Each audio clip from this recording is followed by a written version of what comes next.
A long time ago, in a faraway land known as Southern California, a little girl was growing up in a Unitarian Universalist church on a hill overlooking the ocean.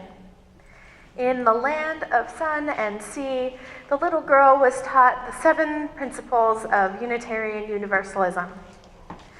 She learned that every person is important and should be treated fairly and kindly.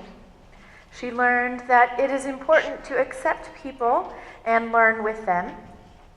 She learned that everyone should be free to find what is true and right in life, and that they should be able to vote on the decisions that concern them. She learned that it is important to work for peace and that we need to take care of the earth because we are all a part of an interdependent web of life. As she grew up, she learned that it wasn't so easy to live these principles, but that striving to live them would make her a better person. What she didn't learn was what other people in her congregation believed about God, the soul, or anything else that might be theological. It just wasn't something that people talked about around her. So when it came time for her to come of age and write her belief statement, she didn't even know where to start. All she could do was describe what she didn't believe. She didn't believe in a person in the clouds controlling things. She didn't believe that someone could be dead for 3 days and then the body could just disappear without anyone noticing. She didn't believe in heaven or a hell, and she certainly did not believe that praying for something would make it come true. So what did she believe in? She believed in the inherent goodness of people, in the power of a good heart to change the world. So who was this child? I'm sure many of you have already guessed it was me. Over the last 20 years, I've been considering the big questions of life. If we were created, who created us and why? If we are separate entities, why are we so interconnected? And if we are interdependent, why do we still live with the illusion of separateness? What about all the unexplained phenomena in my life, like experiencing deja vu or thinking about my mom a full minute before she calls on the phone? What happens to us after we die? What does it all mean? I have some theories, and I'll share them with you, but I want to tell you that for a long time I didn't share these theories with anyone but my closest acquaintances. I didn't think anyone in a UU church especially would understand. They would think that I was way out there on the edge of acceptable theology for Unitarian Universalists. I thought I was much too touchy-feely. What I found is that UUs believe all kinds of things. I'm not really all that strange, and being able to talk about it with people who share my values, if not my beliefs, is a relief. If you only take one thing away from what I say today, I hope that it's this. Our UU congregations are safe places to responsibly search for truth and meaning. We can and should talk to each other about our truths. I'll set the example. My truth, or at least part of it, is that there is more to this life than we can see using our eyes and logic. My responsible search has taught me that we are all interconnected, interdependent, and not just with each other, but with plants and animals and the universe. After years of struggling with this concept of God, I've come to accept that for many, what they mean when they say God is what I mean when I say we are all connected by the interdependent, energetic web of connection that threads through all life, be it animated or inanimate. But we're not here to talk about God. We're here to talk about soul. But what is the soul but this interfeeling of connectedness? I've started to think that they're all just different names for the same thing. According to Robert Sardello in Facing the World with Soul, soul has little to do with individual life alone. By soul, he will always imply the soul of the world as a way of referring to the inseparable conjunction of individual and world. And further, this is always a conjunction in depth. But how is it possible to be an individual and yet part of something greater? Perhaps soul, if we think of it as the interdependent web, is like electricity. We are powered by our connection to the soul of the world, like the electricity that we use to power our devices. We plug in to the same source, but we all do different things with the energy. Or maybe it's like the electricity that powers bumper cars. The cars are all independent, but they use the same energy that they get from the ceiling of the bumper car arena. Each car is independent and can be steered in any direction that the driver chooses and can bump into any number of other people. It's a silly metaphor, imagining all of us bumping into each other over and over and over until some divine being pulls the plug. It may not be the perfect analogy, but it points to a consequence of being interconnected.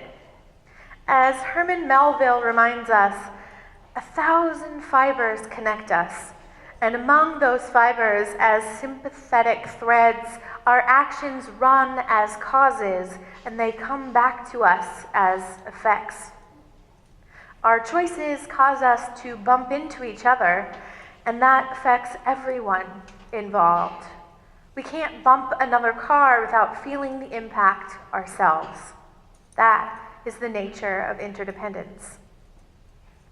This is probably why most people agree that the seventh principle is about the earth, because being interdependent with the earth means that if the earth disappears or breaks or goes away, then we no longer live. If the rainforests are destroyed, we have no oxygen to breathe. It's a balance. But to me, the seventh principle is delightfully vague. It doesn't say, save the earth. It says, respect the interdependent web of all existence. All existence includes us, animals, the earth, but it also includes human-made chemicals, gravity, the sun, the moon, the stars, all of the universe, all existence. So what does this mean for the soul?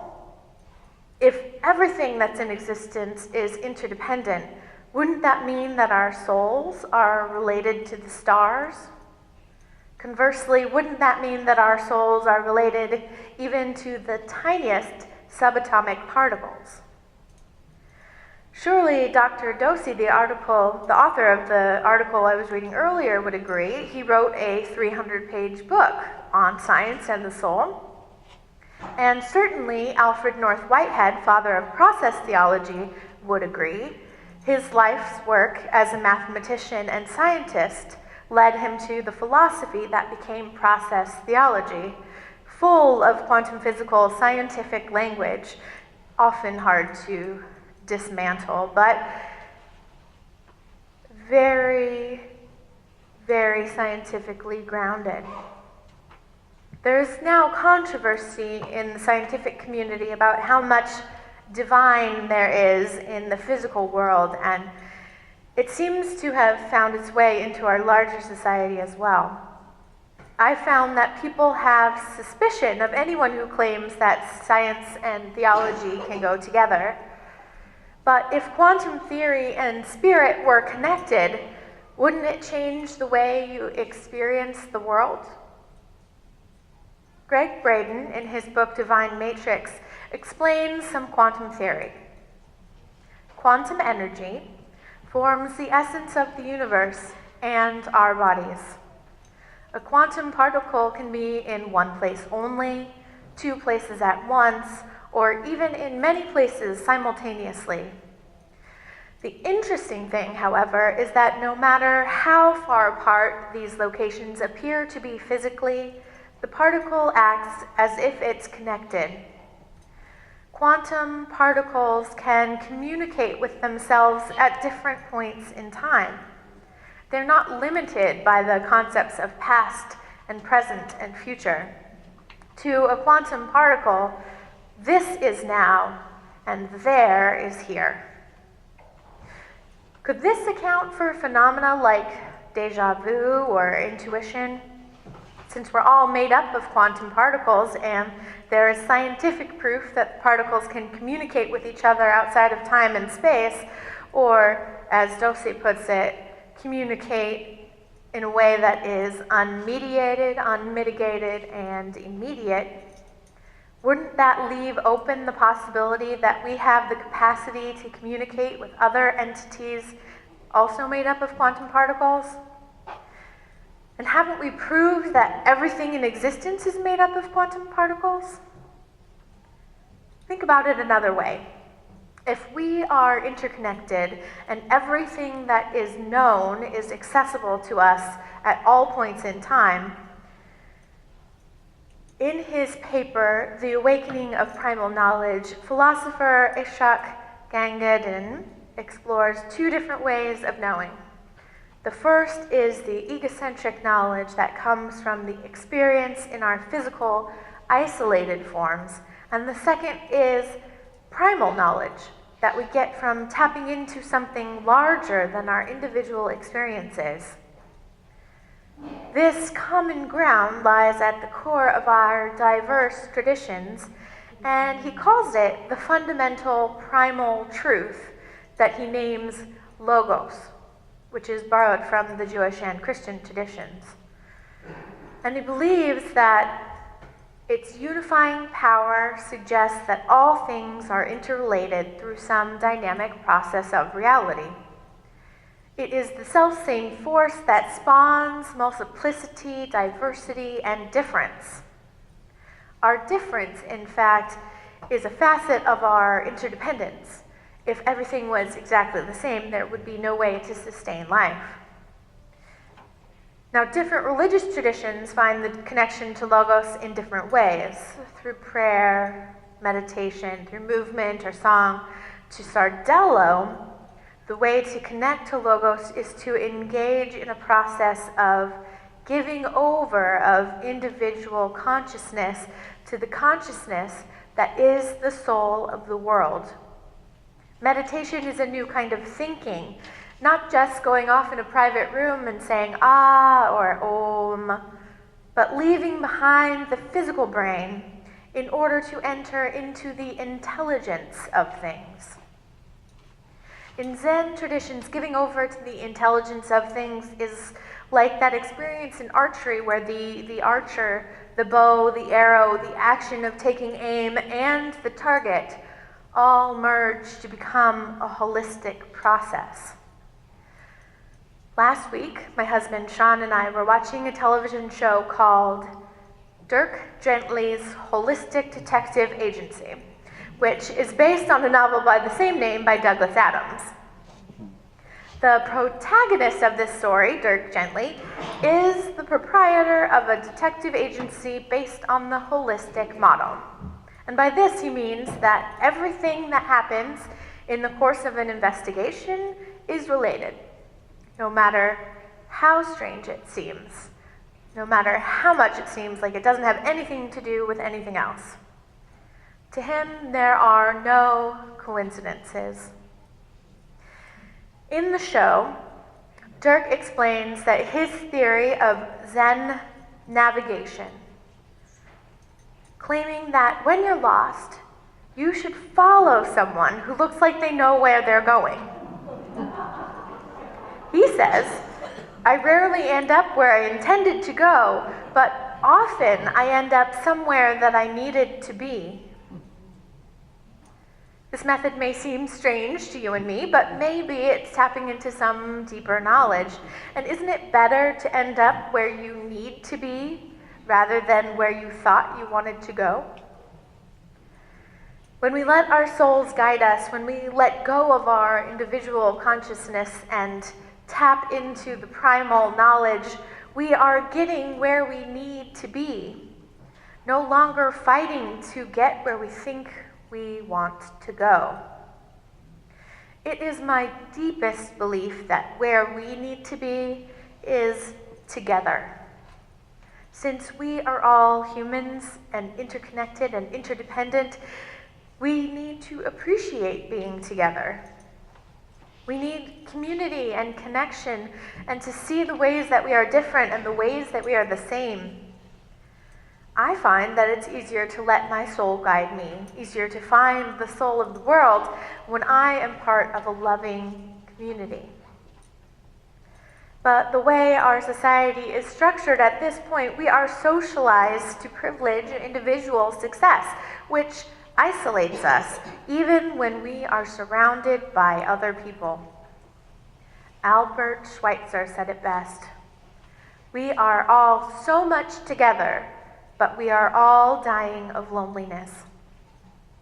If we keep living our lives as if we are not interdependent with the earth, there will be no earth for us to live on. If we keep living as if we are independent people, we will no longer be able to connect with others. If we want to connect but don't believe we are worthy of connection, if we want to feel our interdependence and yet live our lives in isolation, we are not able to experience full lives.